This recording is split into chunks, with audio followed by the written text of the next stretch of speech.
Boa noite, igreja.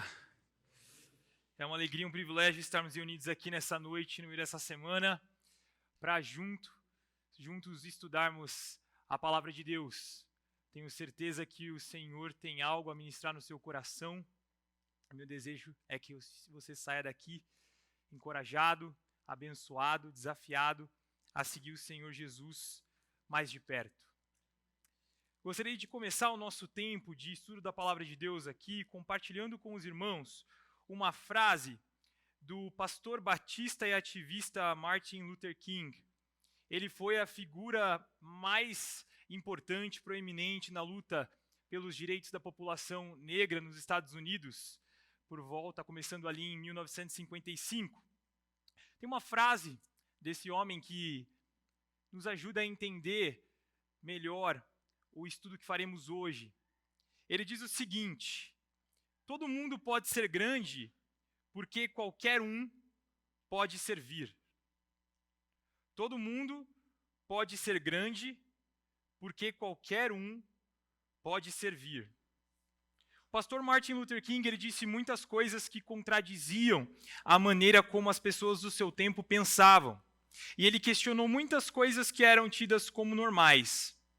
E nessa frase, a gente vê o pastor Martin Luther King questionando de maneira controversa o conceito de grandeza apresentado pelo mundo. Porque o mundo, ele vai dizer para nós que grandeza de verdade é algo para poucos, não é para qualquer um. E que todos nós estamos soltos nessa loucura que é a vida humana, nessa savana selvagem que é a experiência humana, todos nós tentando de todas as formas se agarrar às suas próprias qualidades, aos seus próprios méritos, para desenvolver os nossos potenciais e sermos alguém no mundo, não é verdade? Ou será que você estudou, ou você estuda para ser o pior profissional de Bragança Paulista? Eu creio que não. Duvido que tem alguém aqui que nessa noite acordou, foi para o trabalho pensando: hoje eu vou dar dor de cabeça para o meu chefe. Hoje vai ser difícil. Ninguém foi para o trabalho pensando: eu vou me dedicar para colocar minha foto lá no quadro do pior funcionário do mês. Ninguém aqui é maluco desse tanto. Mas eu tenho certeza que entre nós há pessoas que acordaram hoje pensando: eu quero ser grande. Hoje eu quero ser o melhor. Eu quero ser excelente em tudo o que eu faço. E quando a gente olha para a palavra de Deus como um todo, de fato não existe nada de errado com esse pensamento. A palavra de Deus, ela não censura o desejo por grandeza. Mas o Senhor Jesus, ele subverte o conceito de grandeza do mundo. Ele pega o caminho para a grandeza que o mundo oferece e ele vira esse caminho do avesso. E ele chama a gente a trilhar um caminho diferente. E nós precisamos entender isso como povo de Deus, porque não dá para seguir o Senhor Jesus de perto com uma mentalidade mundana. E a igreja evangélica brasileira hoje, ela está cheia de gente assim. Está cheia de pessoas que alegam conhecer e servir o Senhor, que dizem que conhecem e servem o Senhor Jesus, mas que na verdade estão tentando usar o povo de Deus para alcançar uma grandeza que na verdade é mundana, é a grandeza que o mundo pinta. E estão muito, muito distante da verdadeira grandeza, que é a grandeza do reino. Então nessa noite, nós vamos juntos olhar para a palavra de Deus e aprender com o Senhor Jesus o que é grandeza de verdade. Qual que é a grandeza do reino? E mais importante, qual que é o caminho para essa verdadeira grandeza? Então gostaria de convidar os irmãos a abrirem suas Bíblias no capítulo 10 do Evangelho de Marcos. Nós vamos ler a partir do versículo 32. Marcos, capítulo 10, a partir do versículo 32. Enquanto os irmãos abrem suas Bíblias, eu gostaria de compartilhar algumas informações importantes a respeito desse evangelho, desse livro. O Evangelho de Marcos foi escrito por João Marcos, muito provavelmente ali por volta do ano 50 depois de Cristo. E apesar de João Marcos não ser um dos 12 apóstolos, ele foi companheiro de ministério do apóstolo Paulo e ele era muito, muito próximo do apóstolo Pedro. Os estudiosos acreditam que esse evangelho aqui foi o primeiro evangelho a ser escrito. E ele serviu, inclusive, de referência, de base, para que Mateus e Lucas escrevessem seus próprios evangelhos depois. Alguns estudiosos até gostam de chamar esse evangelho aqui de o evangelho de Pedro, na verdade. Marcos, ele não viveu muita coisa do que ele escreveu aqui. Boa parte das coisas que Marcos narra nesse evangelho foi Pedro quem compartilhou com ele. Então foi ouvindo as histórias de Pedro, as coisas que Pedro viveu, as coisas que Pedro aprendeu com o Senhor Jesus, que Marcos construiu esse evangelho pensando nos cristãos gentios que estavam ali na cidade de Roma. Ele queria apresentar para aqueles cristãos um relato histórico de Jesus. Ele queria ensinar aqueles cristãos qual era a obra de Cristo, provando para eles que Jesus Cristo é sim o Filho prometido de Deus. Então ele escreveu para esses cristãos gentios, romanos, para que eles lessem sobre Cristo, aprendessem de Cristo, seguissem a Cristo. Existe uma ênfase bem grande no discipulado ao longo de todo o texto do Evangelho de Marcos. Marcos queria que esses seus leitores conhecessem a Cristo para serem capazes de ensinar sobre Cristo. Então, todos os relatos, os discursos, a maneira como esse evangelho aqui está organizado, Marcos tem esse propósito em mente. Ele quer que você leia, aprenda de Cristo, seja discípulo de Cristo, conheça Cristo, para ser capaz de ensinar a outros sobre Cristo. Vamos ao texto então? Marcos 10, a partir do versículo 32. Acompanhe a leitura do texto comigo. Diz assim a palavra de Deus. Eles estavam subindo para Jerusalém e Jesus ia à frente. Os discípulos estavam admirados, enquanto os que o seguiam estavam com medo. Novamente, ele chamou à parte os 12 e lhes disse o que haveria de lhe acontecer. Estamos subindo para Jerusalém. E o Filho do Homem será entregue aos chefes dos sacerdotes e aos mestres da lei. Eles o condenarão à morte e o entregarão aos gentios, que zombarão dele, cuspirão nele, o açoitarão e o matarão. 3 dias depois, ele ressuscitará. Nisso, Tiago e João, filhos de Zebedeu, aproximaram-se dele e disseram: Mestre, queremos que nos faças o que vamos te pedir. O que vocês querem que eu lhes faça? Perguntou ele. Eles responderam: Permite que na tua glória nos assentemos, um à tua direita e o outro à tua esquerda. Disse-lhes Jesus: Vocês não sabem o que estão pedindo. Podem vocês beber o cálice que eu estou bebendo, ou ser batizados com o batismo com que estou sendo batizado? Podemos, responderam eles. Jesus lhes disse: Vocês beberão o cálice que eu estou bebendo e serão batizados com o batismo com que estou sendo batizado. Mas o assentar-se à minha direita ou à minha esquerda não cabe a mim conceder. Esses lugares pertencem àqueles para quem foram preparados. Quando os outros 10 ouviram essas coisas, ficaram indignados com Tiago e João. Jesus os chamou e disse: Vocês sabem que aqueles que são considerados governantes das nações as dominam. E as pessoas importantes exercem poder sobre elas. Não será assim entre vocês. Ao contrário, quem quiser tornar-se importante entre vocês deverá ser servo. E quem quiser ser o primeiro deverá ser escravo de todos. Pois nem mesmo o Filho do Homem veio para ser servido, mas para servir e dar a sua vida em resgate por muitos. A narrativa que nós acabamos de ler faz parte dos últimos acontecimentos públicos do ministério de Jesus. Os últimos capítulos do Evangelho de Marcos tratam da semana da paixão, da crucificação e da ressurreição. Jesus aqui ele está a caminho de Jerusalém, a cidade onde a sua missão finalmente iria se cumprir. Ele sabia o que iria lhe acontecer na cidade. Jesus sabia que ele estava caminhando para a cruz. Os seus discípulos, eles estão apreensivos, assustados, porque eles já haviam ouvido de Cristo, o Mestre, o que ia acontecer em Jerusalém. E ainda que, naquele momento, eles não tivessem uma compreensão completa, clara da obra de Jesus, eles sabiam que algo grande e terrível estava para acontecer. E enquanto eles estão a caminho do evento mais importante da história da humanidade, rola aqui um diálogo entre eles que nos ensina o caminho para a grandeza. Enquanto Jesus está a caminho de Jerusalém, onde ele vai triunfar sobre a morte na cruz, onde ele vai realizar a missão de Deus, que é morrer pelo pecado do povo de Deus, ressuscitar e receber toda a autoridade nos céus e na terra, ele ensina os seus discípulos, com paciência, com graça, qual é o verdadeiro caminho para a grandeza.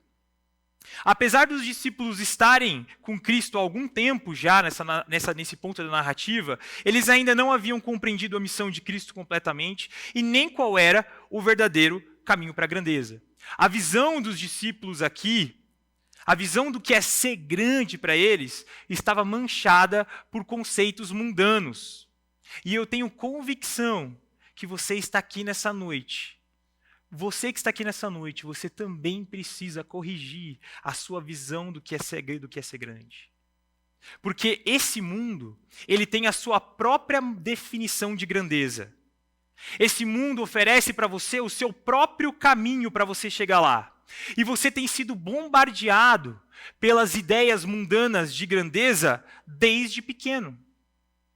Desde pequeno, na escola, você é desafiado e você é estimulado a ser o melhor da sala. Você, muito provavelmente, assim como eu, você recebia a sua prova e você corria para fazer o quê? Para comparar, para ver quem tinha a melhor nota. Isso acontece até hoje, ensino médio. Na faculdade a gente tem um monte de gente que se acha inútil porque tira algumas notas razoáveis e gente que se acha um máximo porque gabarita tudo. No mercado de trabalho, a gente tem pessoas puxando o tapete umas das outras, bajulando chefes para conseguir o quê? Grandeza, para conseguir avançar em suas carreiras e serem grandes. Se você abrir suas redes sociais, você vai achar o quê? Um monte de gente usando seus corpos, posando com um estilo de vida surreal, mostrando viagens, comendo em restaurantes incríveis, roupas caras, festas diferentes. Para quê? Em busca de reconhecimento, em busca de grandeza, em busca de aplauso, ostentando uma vida perfeita, mas falsa. Jesus Cristo, ele subverte tudo isso aqui no texto. Jesus Cristo tem a sua própria definição de grandeza. Ele oferece o seu próprio caminho, uma definição de grandeza diferente da que o mundo apresenta. Veja, o versículo começa dizendo para a gente, no capítulo 10, que Jesus Cristo vai adiante. Eles estavam subindo para Jerusalém e Jesus Cristo ia à frente. Cristo sabe o caminho. É Cristo quem define o caminho. É Ele quem nos mostra o caminho. E a pergunta que você vai precisar fazer diante desse texto, nessa noite é: você vai seguir esse caminho? Você vai abandonar os seus caminhos mundanos e você vai seguir o caminho de Cristo? Porque nessa noite, a palavra de Deus ela vai te chamar a abandonar o caminho mundano de grandeza e passar para o caminho da verdadeira grandeza, que é o caminho de Cristo. Se você está no caminho errado, venha para o caminho de Cristo. E se você já está no caminho de Cristo, e eu louvo a Deus porque eu olho aqui para essa igreja reunida e eu sei que existem irmãos aqui que estão nesse caminho, louvo a Deus por isso. Mas saiba nessa noite que o Senhor quer te desafiar a chegar mais perto. A ir mais perto do Mestre, para segui-lo de mais perto. A primeira coisa, irmãos, que a gente aprende nesse texto sobre o caminho para a grandeza, é que o caminho para a grandeza começa com um reajuste de ambições. No texto que a gente começou a ler, Jesus tinha acabado de ensinar uma multidão, ele tinha acabado de ser confrontado por os fariseus, ele havia abençoado crianças, ele tinha evangelizado um homem rico, e ele estava seguindo a sua viagem para Jerusalém. Jesus sabia o que estava esperando por ele naquela cidade. E o Senhor Jesus, ele era plenamente Deus e plenamente homem. Ele experimentou todas as emoções que eu e você experimentamos como seres humanos. E nós não podemos afirmar com toda certeza porque o texto não fala. Mas tente imaginar comigo como estava o coração de Cristo nesse momento. Andando sozinho à frente dos seus discípulos, pensando no que estava esperando por ele em Jerusalém, a cruz.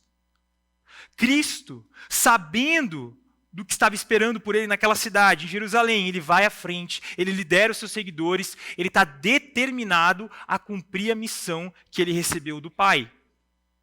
E essa determinação de Cristo, ela produz certa admiração e certo medo no coração daqueles que estavam seguindo ele ali. Existe um certo debate entre os estudiosos sobre quem estava com Jesus exatamente nesse momento. Alguns vão dizer que Jesus Cristo estava sendo seguido pelos 12, e atrás dos 12 tinha um grupo de peregrinos que também estava indo rumo a Jerusalém, mas independente se ele estava só com os 12 ou com mais gente, Jesus percebe que entre as pessoas que estavam seguindo ele ali estava rolando uma certa inquietação. E aí ele chama os 12 para perto e explica para eles mais uma vez, para tranquilizá-los sobre o que iria acontecer. E ele diz: estamos subindo para Jerusalém. O Filho do Homem será entregue aos chefes dos sacerdotes e aos mestres da lei. Eles o condenarão à morte e o entregarão aos gentios, que zombarão dele, cuspirão nele, o açoitarão e o matarão. 3 dias depois, ele ressuscitará. E aí, nesse momento, 2 dos discípulos, Tiago e João, interrompem e dizem: entendi, mestre, mas a gente pode te pedir uma coisa? E Jesus, com paciência: o que vocês querem? E eles: bom, então, quando o Senhor, depois que o Senhor passar por tudo isso, quando o Senhor ressuscitar, deixa a gente ficar com os lugares de honra do teu lado, um na direita e outro na esquerda. O pedido desses 2 é de uma insensibilidade gigantesca. Porque o Senhor Jesus tinha acabado de dizer para eles que ele iria sofrer, que ele ia ser humilhado, massacrado, açoitado, morto. E os 2 discípulos: tá, beleza, mas será que dá para o Senhor dar um lugar de honra para nós quando o Senhor ressuscitar? É como se um pai chegasse para uma família, reunisse todos os filhos, com um exame nas mãos, e dissesse: olha, eu tenho aqui o resultado de um exame, acabei de voltar do médico, descobri que eu tenho 2 meses de vida. Vou morrer daqui a 2 meses, tá bom? Mas vai estar tudo certo, Deus vai cuidar da nossa família. E aí um dos seus irmãos, o mais novo talvez, interrompe e fala: ai, que triste, pai, mas será que eu posso ficar com o carro do senhor então? Será que eu posso ficar com a maior parte da herança? É um absurdo. Mas a pergunta de João e Tiago, ela revela muito mais do que um coração sem noção e insensível. Essa pergunta revela um coração com ambições desajustadas. A pergunta dos 2 revela seus objetivos, seus anseios, seus sonhos, suas prioridades. Tiago e João estavam no caminho, seguindo a Cristo, mas estavam mais preocupados com seus interesses. Eles queriam usar do caminho de Cristo como um meio de alcançar glória pessoal, honra, fama. Eles queriam usar de Cristo para fazer um nome para si. E aqui a gente tem um primeiro grande ensino sobre o caminho para a grandeza. Se quisermos realmente sermos grandes no reino de Deus, nós precisamos começar reajustando as nossas ambições. A ideia de buscar um lugar ao sol, a ideia de construir um nome para si, a ideia de viver para realizar os seus sonhos e que nessa vida você tem que correr atrás do seu, ela é mais mundana do que cristã. Se você quer seguir a Cristo de verdade, se você quer conhecê-lo e ser um gigante no reino de Deus, não no mundo, mas no reino de Deus, você precisa reajustar suas ambições.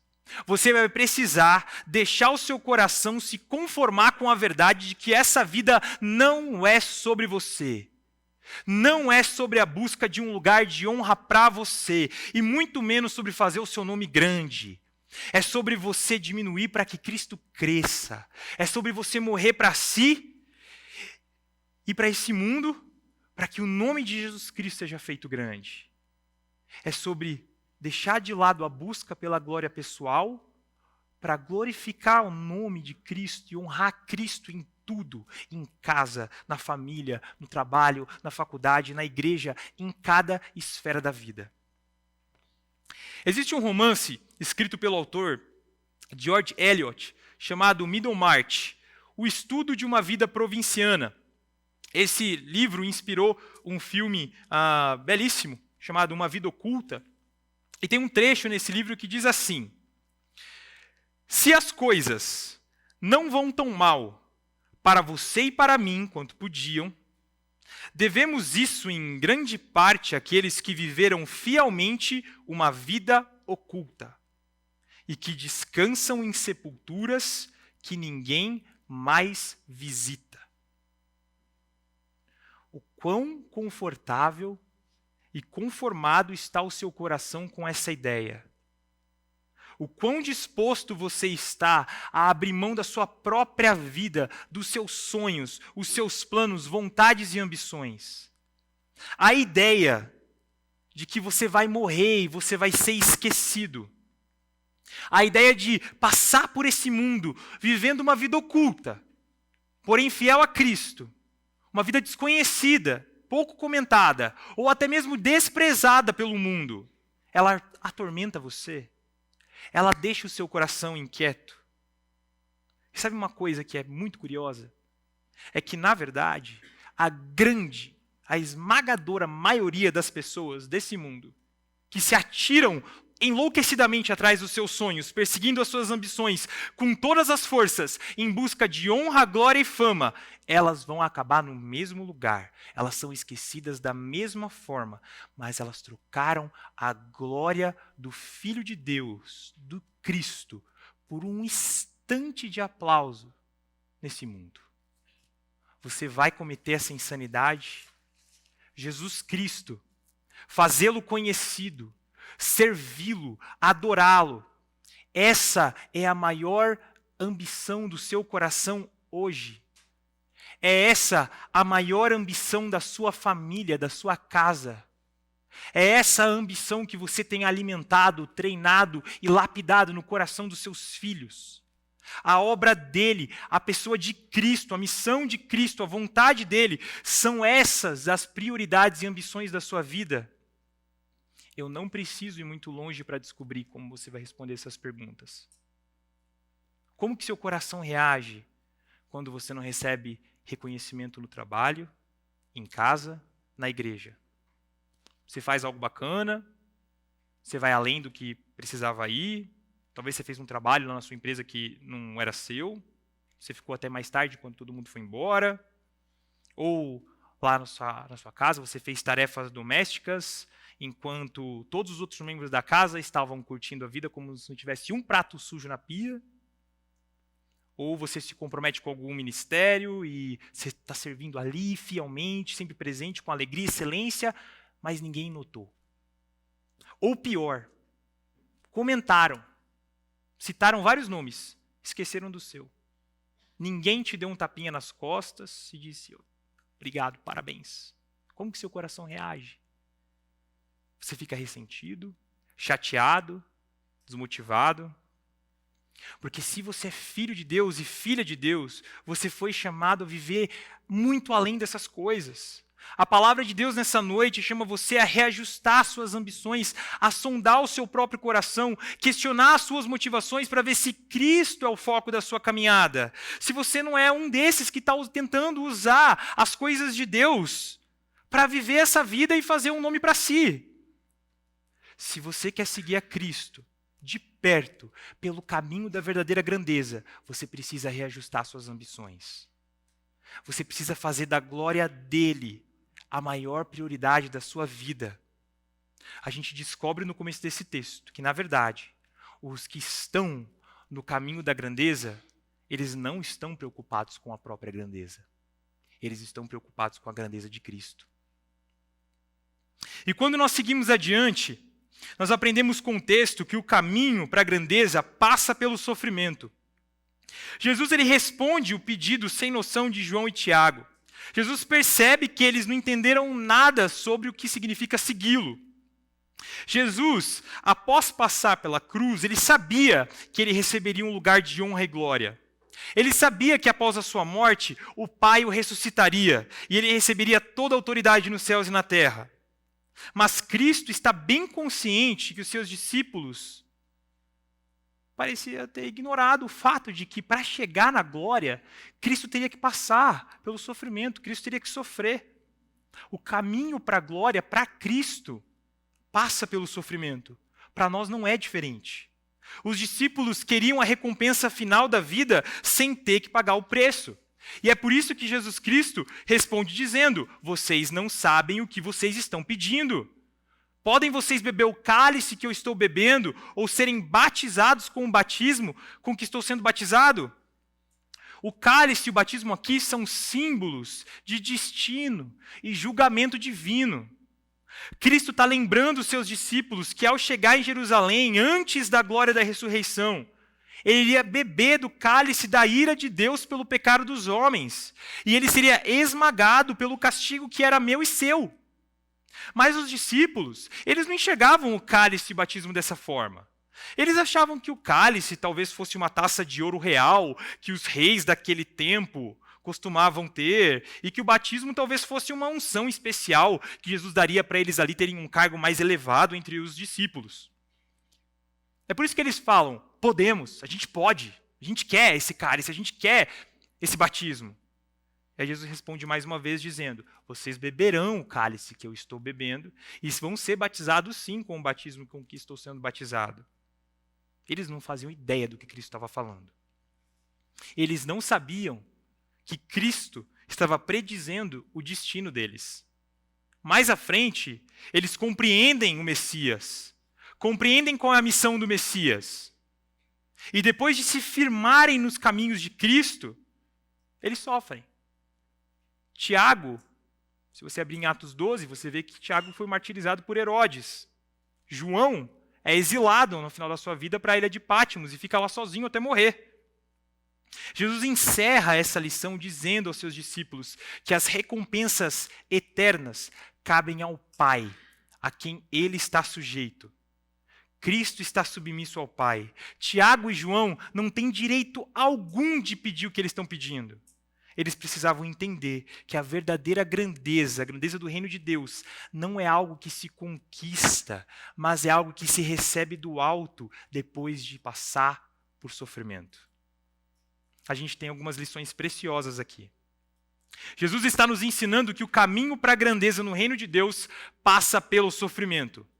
Primeiro, ele passa pelo sofrimento de Cristo, porque sem Cristo, sem receber a Cristo como servo sofredor que morreu na cruz por amor a pecadores, você não tem parte alguma no reino de Deus.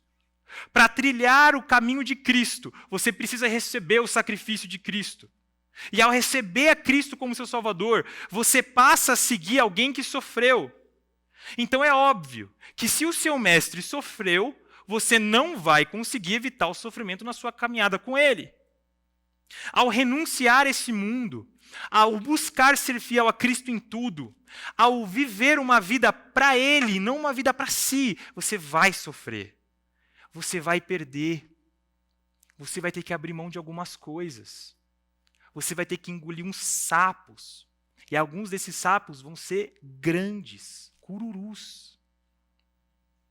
Você vai ter que se privar de coisas que os outros desfrutam livremente. E ainda por cima, sofrer perseguição nesse mundo por causa das suas convicções. Isso vai trazer sofrimento na sua vida. Abre a sua Bíblia comigo rapidamente, em Atos capítulo 9. Atos capítulo 9 é o texto que narra a conversão do apóstolo Paulo. Paulo, antes do seu encontro com Cristo, ele era um judeu devoto, fervoroso, perseguia os cristãos com ódio intenso. Cristo se revela então ao apóstolo Paulo, derruba-lhe do cavalo, muda a vida dele. No seu encontro com Cristo, o apóstolo Paulo fica cego em jejum por 3 dias. E aí Deus chama um discípulo chamado Ananias e ordena que Ananias vá até o apóstolo Paulo para curá-lo, para devolver a visão para ele. E Ananias até treme na base, porque ele sabe que o apóstolo Paulo é um homem perigoso, que persegue cristãos. E olha o que Deus diz a Ananias sobre os seus planos para o apóstolo Paulo no versículo 15. Mas o Senhor disse a Ananias: vá, Este homem é meu instrumento escolhido para levar o meu nome perante os gentios e seus reis, e perante o povo de Israel. Versículo 16. Mostrarei a ele o quanto ele deve sofrer pelo meu nome. O apóstolo Paulo talvez seja uma das figuras mais importantes da história da igreja cristã. Foi escolhido por Deus para sofrer pelo nome de Cristo. Deus não diz para Ananias: Ananias, vai lá, porque eu tenho um plano maravilhoso para a vida do apóstolo Paulo. Eu vou mandar ele liderar a marcha para Jesus, vou colocar ele em cima de um trio elétrico, e aí ele vai tirar várias fotos, vai postar no Facebook, vai ser curtido, os vídeos dele vão ter milhões de visualizações.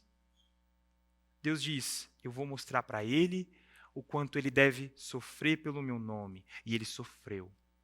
Quando você tiver um tempo, dá uma lida lá em 2 Coríntios capítulo 11 e você vai ver a bela lista de sofrimento do apóstolo Paulo. Você está disposto a sofrer por esse nome também?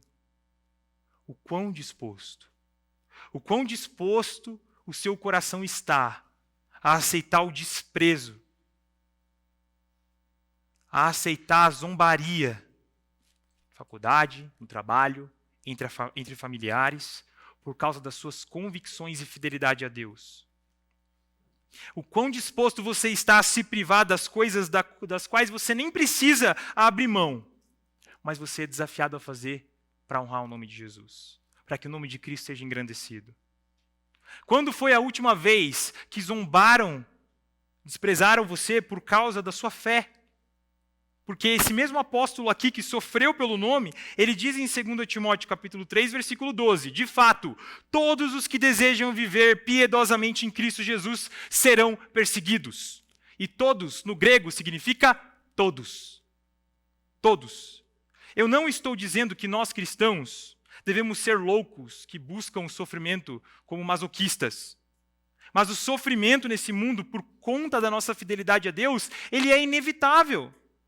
Se a nossa vida ela é muito confortável, se a nossa passagem por esse mundo está muito tranquila, livre de adversidades, é porque muito provavelmente nós perdemos o foco e estamos buscando a grandeza mundana e não a grandeza de Cristo.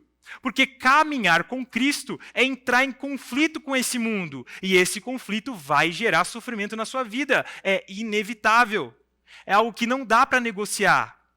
E a coroa da vida, ela é prometida àqueles que permanecem fiéis e que não abandonam o caminho diante do sofrimento por amor a Deus.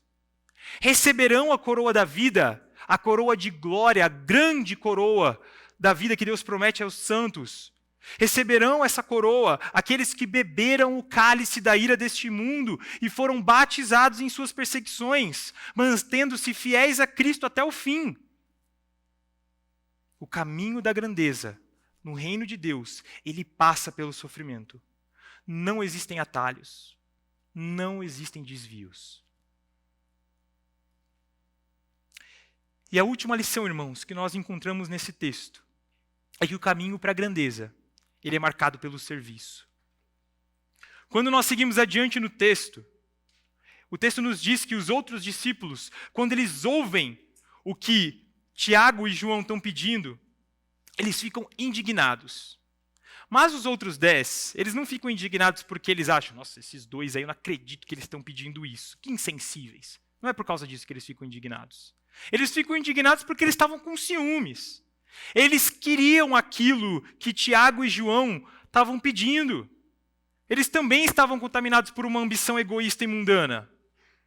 E quando Cristo percebe isso naquele momento, ele chama eles mais uma vez e ensina para eles com paciência e graça.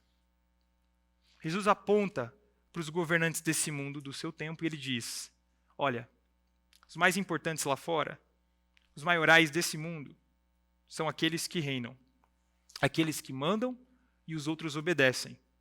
São aqueles que dominam sobre os outros. Esses são os grandes no mundo. Mas Cristo diz: não será assim entre vocês. Ao contrário, Quem quiser tornar-se importante entre vocês deverá ser servo, e quem quiser ser o primeiro deverá ser escravo de todos. Cristo subverte o conceito de grandeza deles e estabelece para os seus discípulos o padrão ético do reino de Deus: servir. A caminhada com Cristo é marcada pelo servir outros por amor. Grande é quem se faz pequeno. E Cristo ele é maravilhoso, porque ele não é como um coach do século 21, que fala bonito e faz pouco. Cristo ele mostra o caminho, e ele mesmo trilha esse caminho. No verso 45 ele fala, nem mesmo o Filho do Homem veio para ser servido, mas para servir e dar a sua vida em resgate por muitos. Jesus Cristo é Deus na carne. Ele é o Messias prometido. Se existe uma pessoa no universo que tinha o direito de se manifestar nesse mundo e exigir serviço de todos, esse alguém é o Senhor Jesus, porque Ele é a pessoa mais importante do universo. Mas Ele veio para servir. Ele veio para morrer na cruz por amor a pecadores. A ordem de Cristo ela não é vazia. Esse é o nosso Senhor e Salvador. É este que nós somos chamados a seguir. Nós temos esse último ensino nessa passagem. Cristo está nos ensinando que a caminhada com Ele deve ser marcada pelo serviço. Esse lance de passar por cima das pessoas para alcançar grandeza. Esse lance de usar outros para alcançar grandeza. De desejar ser servido por outros para se sentir grande. Ou se sentir importante demais para arregaçar as mangas e botar a mão na massa. Esse é o padrão do mundo. Esse não é o padrão de Cristo. O padrão do caminho de Cristo é outro. Aquele que quer ser grande no reino de Deus deve servir. Aquele que deseja ser grande no reino de Deus deve entender que liderança de verdade é um privilégio de servir outros. E preste atenção no que Cristo diz no versículo 44. Quem quiser ser o primeiro deverá ser escravo de todos. Escravo de todos. Ele não coloca condicionais. Ele não diz que quem quer ser grande no reino de Deus deve ser escravo de alguns. Seja servo de quem te serve, ou seja servo de quem te ama, seja servo de quem te faz bem, seja servo de quem tem o mesmo partido político que o seu, seja servo de quem gosta do que você gosta, seja servo de quem vai na mesma igreja que você. Ele fala, seja servo de todos. O seu Senhor e o seu Salvador abriu mão da sua glória, morreu na cruz por todos os tipos de pessoa, inclusive as pessoas que você despreza. É principalmente por isso que nós servimos, porque não dá para receber a Cristo como servo sofredor e rejeitar o seu caminho ao mesmo tempo. Uma vez eu ouvi um pastor contando uma história numa pregação de uma época que ele estava no seminário e fazia parte dele, da rotina no seminário ali, executar algumas tarefas de limpeza na propriedade do seminário. E certa semana, ele foi escalado para limpar um banheiro dos principais prédios do seminário lá. E quando ele entrou no banheiro masculino, os irmãos imaginam como estava a situação daquele banheiro. E esse pastor, seminarista na época, ele conta que ele começou a lavar os mictórios. Ele disse que começou a esfregar os mictórios com força, assim, no ódio. E que enquanto ele estava lá esfregando os mictórios com raiva, ele ficava, eu não acredito que eu estou fazendo isso, que raiva, eu não acredito que eu estou passando por isso, que coisa mais ridícula. Eu vim aqui para isso, para limpar mictório, eu vim aqui para estudar a Bíblia, não vim aqui para lavar banheiro. E aí, de repente, ele olha para o lado e, surpresa, descobre que ele não está sozinho. Tem um senhor de uma certa idade parado na porta do banheiro olhando para ele. E esse senhor era bem conhecido por todo mundo ali. Era o seu Davi, que era só o reitor do seminário, a pessoa com a maior autoridade ali dentro da instituição. E ele conta na história que o seu Davi olhou para ele, arregaçou as mangas da camisa, foi até o balde dele, pegou uma escova e começou a esfregar o mictório junto com ele. E aí ele fala que nesse momento ele entrou em choque e falou, seu Davi, imagina, não precisa, o que o senhor está fazendo? Não faz isso não precisa. E sem deixar ele terminar, o seu Davi fala, meu jovem, Jesus Cristo morreu pelos meus pecados. O que é lavar um banheiro para alguém que recebeu uma graça tão grande?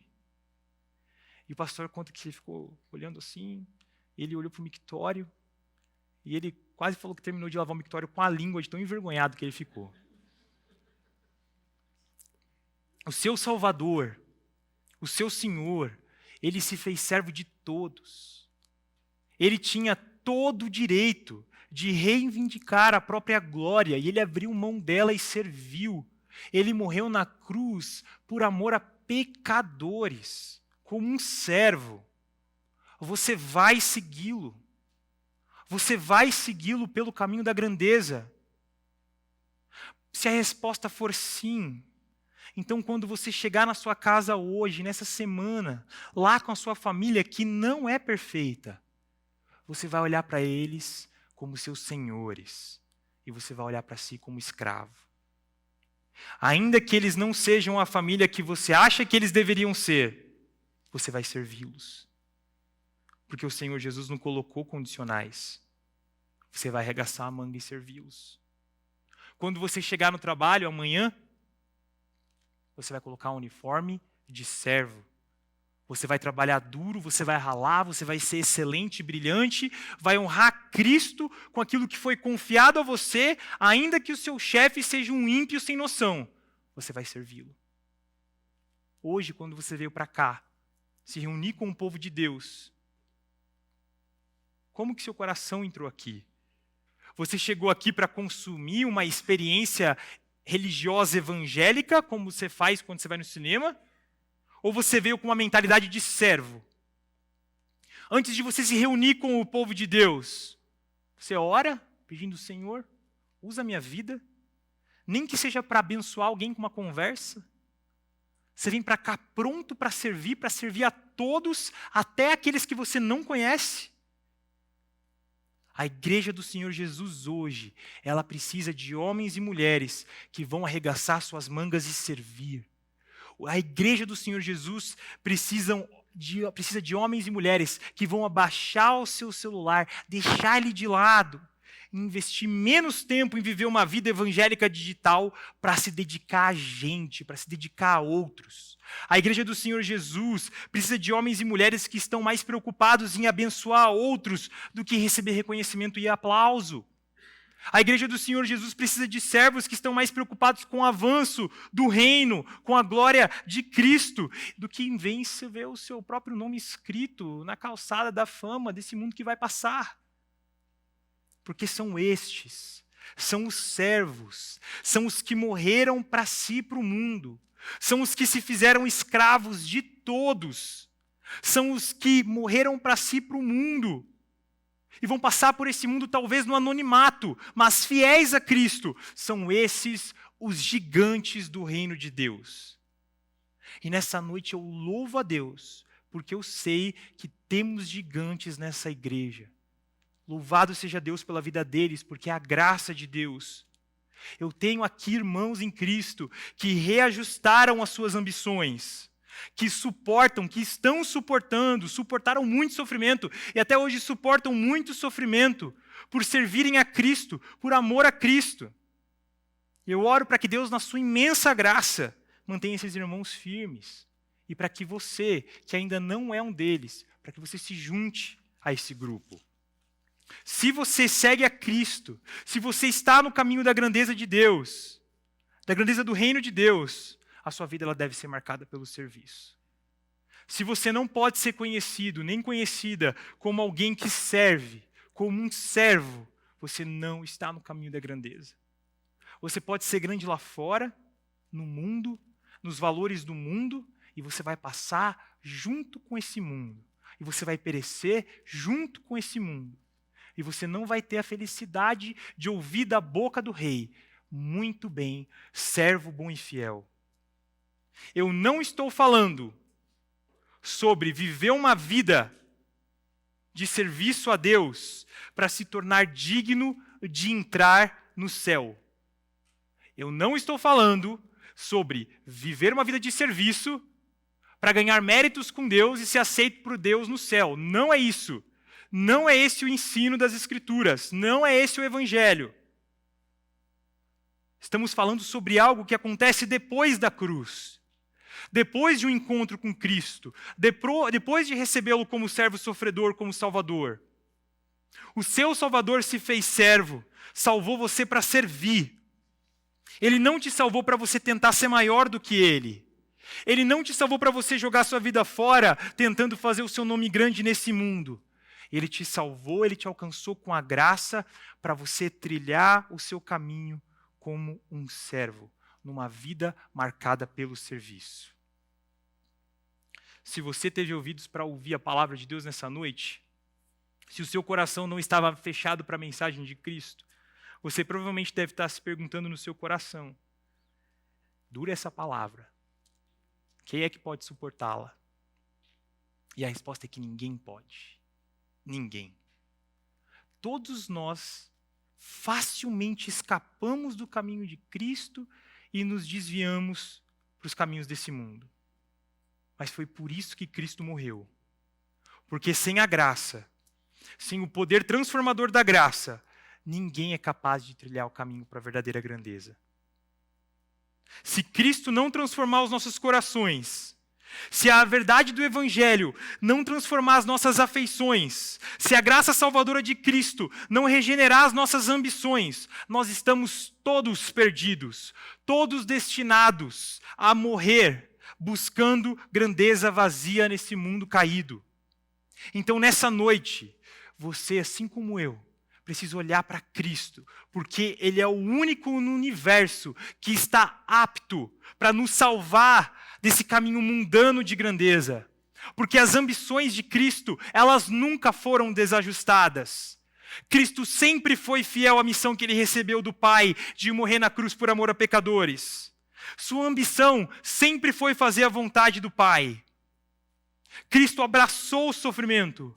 Cristo passou pelo sofrimento da cruz. Cristo se fez servo. Ele, embora sendo Deus, não considerou que o ser igual a Deus era algo ao qual ele devia se apegar, mas ele se esvaziou a si mesmo, vindo a ser servo. Esse é o nosso Salvador. E você, nessa noite, assim como eu, precisa recebê-lo. Confessar que você não tem esse coração que ele tem, que você não valoriza o que ele valoriza. E que você ama mais a sua glória, mais a sua reputação, mais o seu conforto, mais o seu nome do que o nome dele. Cristo, ele veio dar a sua vida na cruz em resgate por amor a pecadores. Se você, assim como eu, diante desse texto da palavra de Deus, percebe que você tem trilhado um caminho mais mundano do que cristão, você pode se voltar para Cristo nessa noite com confiança. Porque Ele não despreza um coração arrependido. Arrependa-se e confie nele. Ele vai te perdoar, Ele vai te pegar pela mão, Ele vai te cobrir com graça e Ele vai te ensinar a trilhar o caminho da grandeza, porque esse é o caminho dele.